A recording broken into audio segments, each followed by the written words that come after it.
DD Rajasthan के सभी दर्शकों को मेरा प्यार भरा नमस्कार। आप देख रहे हैं विशेष कार्यक्रम और मैं हूं आपकी होस्ट छवि सहाय। 18 दिसंबर को ऑब्जर्व किया जाता है माइनॉरिटी राइट्स डे। अभी क्यों ऑब्जर्व किया जाता है, ऐसे कौन से राइट्स हैं जिनके बारे में शायद खुद माइनॉरिटीज नहीं जानते। आज की शो में इसी बारे में बात होने वाली है और इस विषय पे चर्चा करने के लिए हमारे साथ में जुड़े हैं श्री AR खान साहब, रिटायर्ड IAS ऑफिसर और अल्पसंख्यक मामलों के जानकार। बहुत बहुत स्वागत है आपका इस शो में। सबसे पहले तो मैं आपसे ये जानना चाहूँगी कि हम लोगों ने जाना है सभी लोगों ने कि आपने नेशनल स्तर पे भी बहुत सारे काम किए हैं माइनॉरिटीज़ के लिए और अलग अलग नेशनल अवार्ड्स आपने जीते हैं। कुछ बताइए हमारे दर्शकों को। एक्चुअली मैंने फील्ड में रेगुलर IAS की हैसियत से काम करते हुए 3-4 ज़िलों के अंदर कलेक्टर रहा हूँ। वहाँ पे माइनॉरिटीज़ डेवलपमेंटल प्रोग्राम्स के बारे में मैं स्पेशल, मेरा एक I am fond of that, तो वो किया है। उसके बाद में another surprising thing is retirement के बाद भी मुझे सरकार ने, भारत सरकार ने और राजस्थान सरकार ने मेरी सेवाएं ली हैं। Ministry of minorities affairs, government of India, उसमें मैं करीब more than 2 years I was senior adviser Bharat सरकार में। अलीगढ़ मुस्लिम यूनिवर्सिटी का मैं कोर्ट का मेंबर भी रहा हूँ करीब 3 साल। Then ministry of rural development में, जो कि सीधे अल्पसंख्यकों और जनरल लोगों से डील करती है, उसमें मैं NIRD की गवर्निंग काउंसिल का मेंबर भी 3 साल रहा हूँ। और फिर यहाँ RPSC का कंसल्टेंट, इधर OTS के अंदर भी मैंने अपनी सेवाएं एज ऑनरेरी सीनियर फेलो दी हैं। तो इन सब से डेवलपमेंट से रिलेटेड जो चीज़ें हैं उनसे जुड़ा हूँ। अल्पसंख्यक विषय के ऊपर भी काफ़ी उसी के दौरान काम किया है। जी, 18 दिसंबर को ये दिन माइनॉरिटीज़ राइट्स डे क्यों ऑब्जर्व किया जाता है, इसकी क्या ज़रूरत हुई?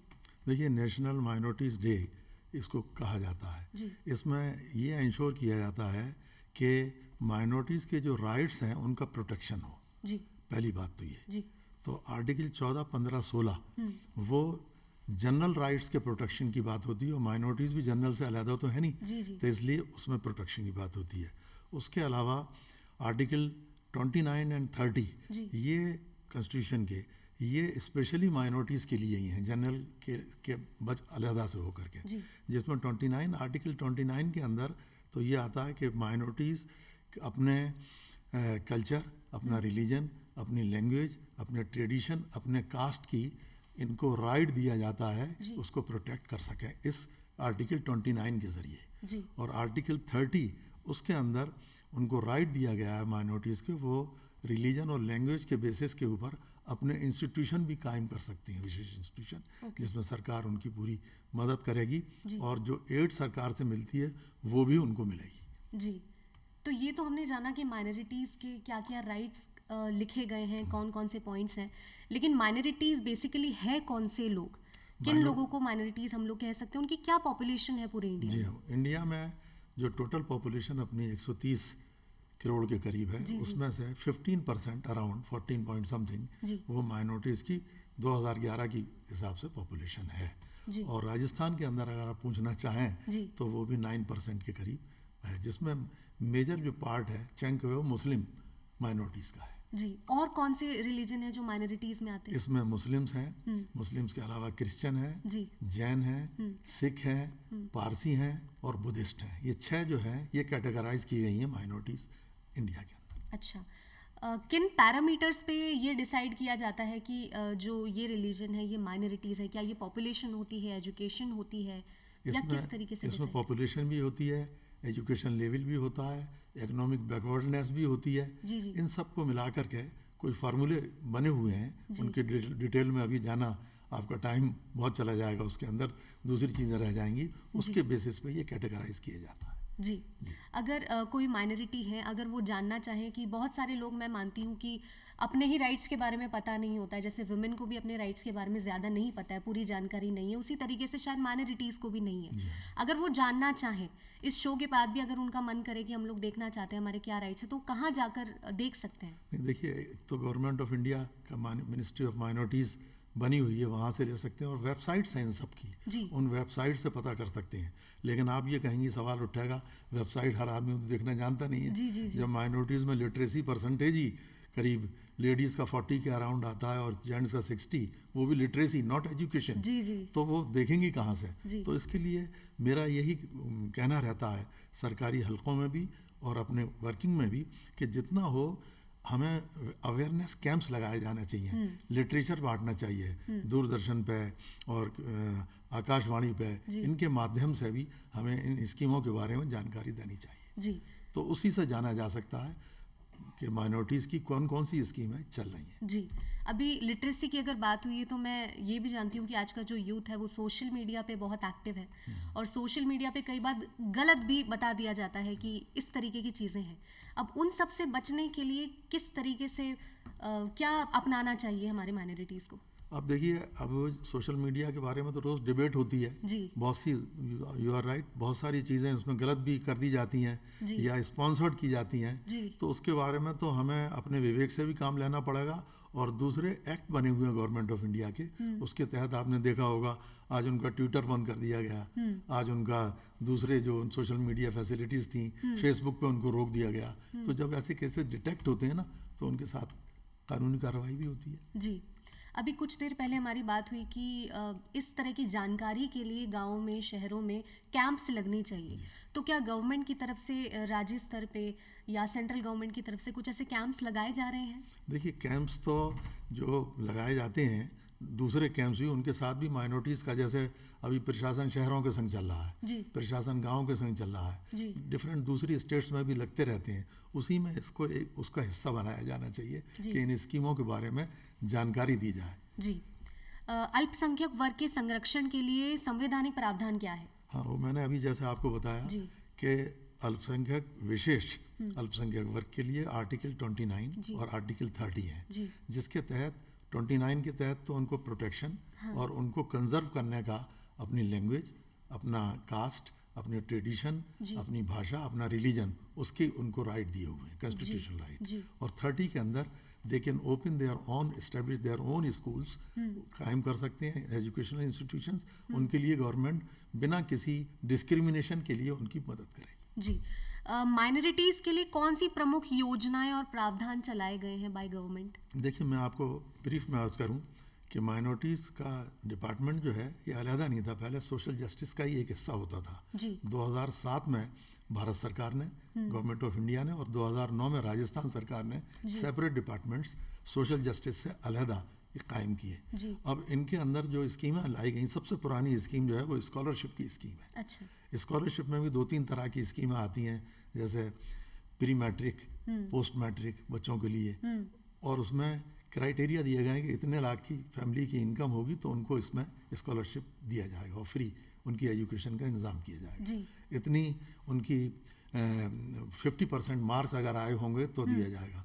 और मेरिट कम मीन्स प्रोफेशनल्स के लिए, जैसे इंजीनियर्स के लिए, डॉक्टर्स के लिए, अगर वो अच्छे मेधावी छात्र और छात्राएं हैं तो उनको मिलेगा। तो ये स्कीम थी। उसके बाद बहुत सी स्कीमें इसमें जुड़ती चली गई।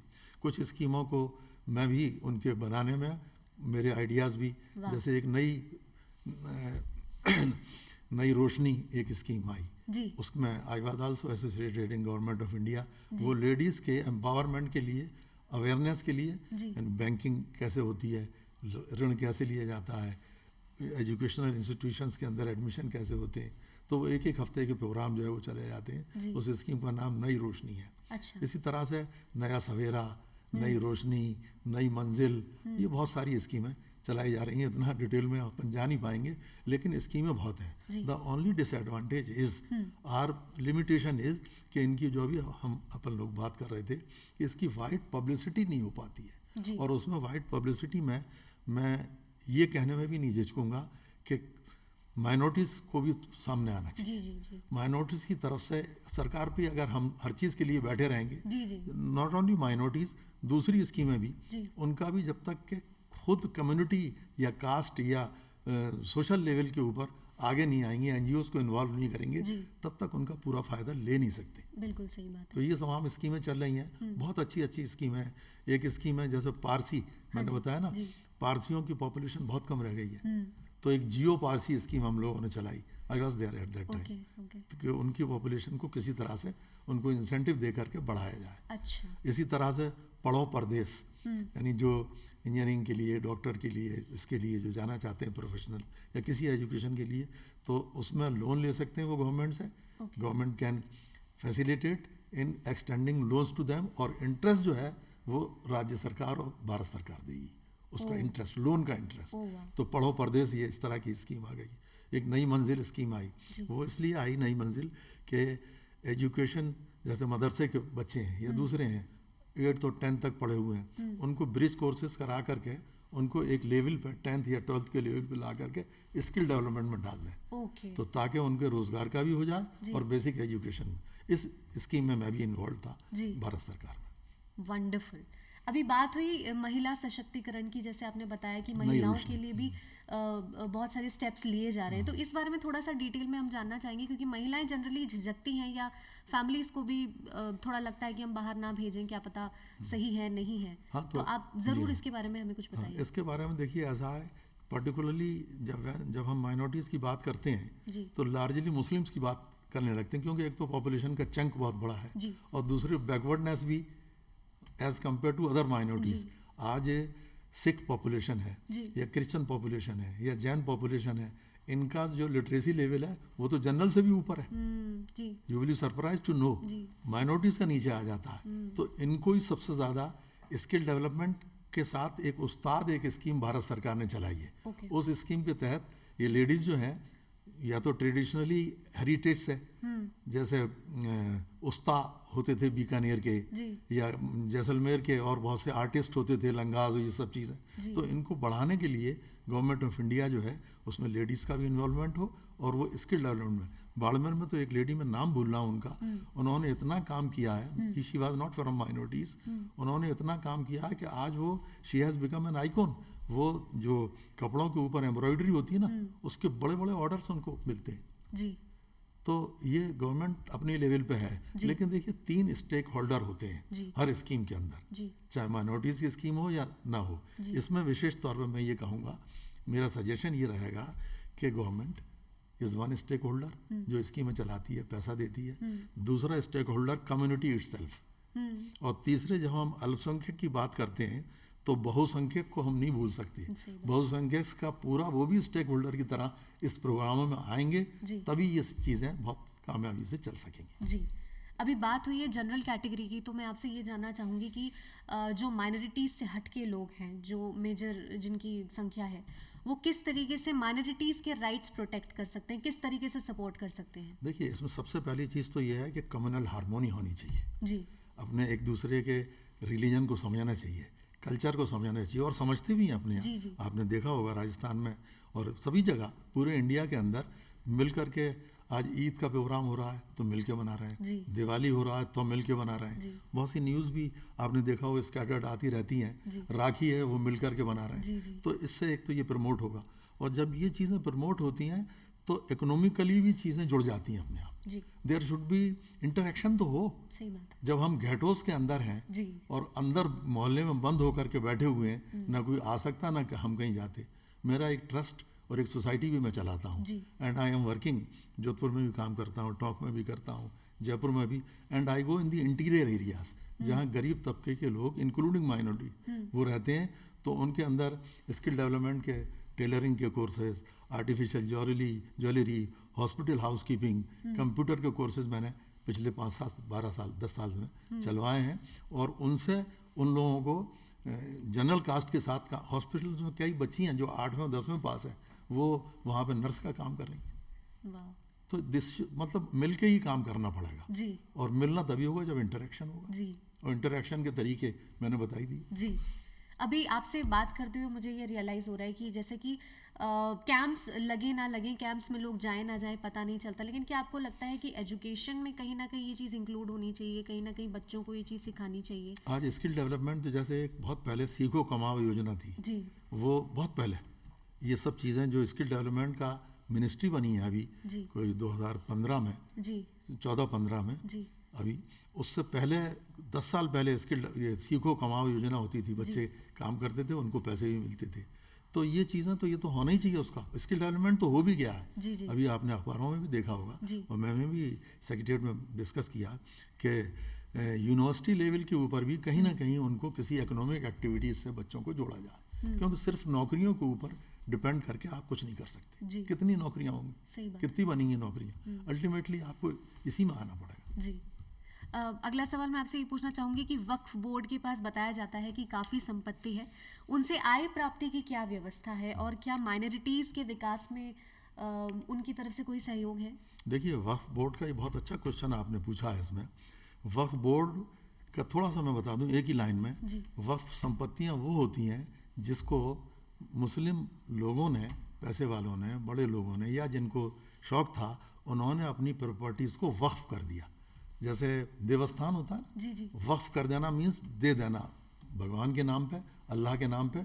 अब वो वक्फ बोर्ड में आ गई। जी। आने के बाद में वो संपत्ति तो संपत्ति है, लैंड तो लैंड ही है। जी। उन संपत्तियों पे कुछ जगह दरगाहें बनी हुई हैं, कुछ जगह वो संपत्तियों को 3-3 साल की लीज पे उठा रखा है। तो इसमें एनक्रोचमेंट बहुत हुए हैं, और इसमें आई शुड नॉट से इतनी संपत्तियां हैं कि एक छोटी सी गवर्नमेंट चला लें वो तो इतनी। तो वो इसके ऊपर एनक्रोचमेंट रुकना चाहिए। ये जब मैं भी था तब भी और उससे पहले भी दिल्ली में एक सेंट्रल वक्फ काउंसिल है भारत सरकार की, उन्होंने एक नई स्कीम नोवाट को चलाई, नेशनल वक्फ डेवलपमेंट कॉरपोरेशन, कि 3 साल के टाइम को बढ़ाया जाए और इसके ऊपर सोशल सर्विसेज के अंदर वक्फ का फेस, ह्यूमन फेस, वो स्कूल हो सकते हैं, आपके मेडिकल इंस्टीट्यूशंस हो सकते हैं, स्किल डेवलपमेंट के हो सकते हैं।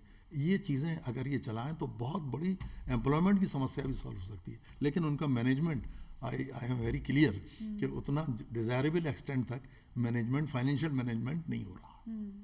अब साउथ के अंदर जो वक्फ बोर्ड है, कई वक्फ बोर्ड में, कर्नाटक के वक्फ बोर्ड को, आपके तमिलनाडु के वक्फ बोर्ड को, इनको जानता हूँ, जो इंजीनियरिंग कॉलेज चला रहे हैं, वक्फ बोर्ड चला रहे हैं। मतलब पॉसिबल है, बहुत पॉसिबल है, और हर तरह की मदद भी पॉसिबल है। मैनेजमेंट की आ रही है कमी, और वेस्टेड इंटरेस्ट भी आ जाते हैं। जी बिल्कुल।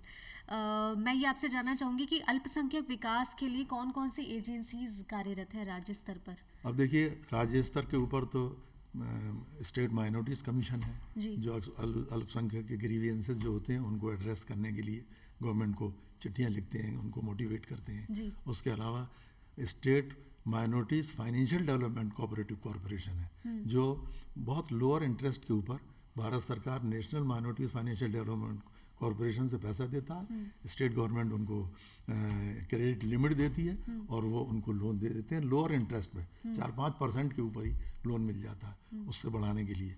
Plus reserve bank of India के तो यहाँ तक डायरेक्शंस हैं कि इनको बैंक, कॉमर्शियल बैंक से भी लोनिंग मिलनी चाहिए, लेकिन उतने वो कारगर, वो अगेन अवेयरनेस ना होने की वजह से नहीं हो पाते। उसके अलावा सेंट्रल हज कमेटी है, वो हज का पूरा मैनेजमेंट करती है, स्टेट हज कमेटी होती है, वो करती है इसका मैनेजमेंट तमाम, और ये तमाम एजेंसियां हैं। और सेंट्रल लेवल के ऊपर सेंट्रल वक्फ काउंसिल है, नेशनल माइनॉरिटीज़ डेवलपमेंट कॉरपोरेशन है, ये सब एजेंसी बनी हुई हैं और ये सब काम करती हैं, पैसा भी देते हैं। जी। अभी हमारी कुछ टाइम पहले बात हुई थी कि जो मेजॉरिटी के लोग हैं, जो अदर कास्ट के लोग हैं, उनको कहीं ना कहीं सपोर्ट करना चाहिए, हमारी जो माइनॉरिटीज़ हैं।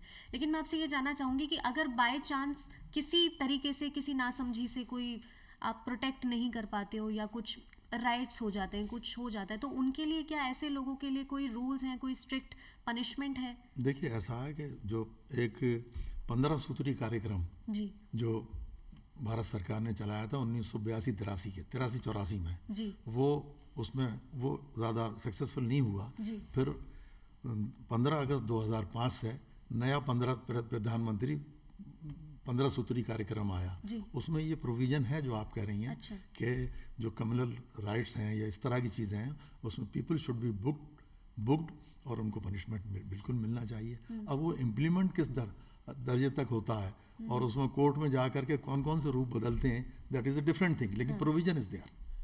एम्प्लॉयमेंट का भी है, यहाँ तक कि 15 सूत्री कार्यक्रम में कि 15% of the total budget should be earmarked desirably for the minorities, लेकिन वो ईयर मार्क नहीं हो पा रहा है।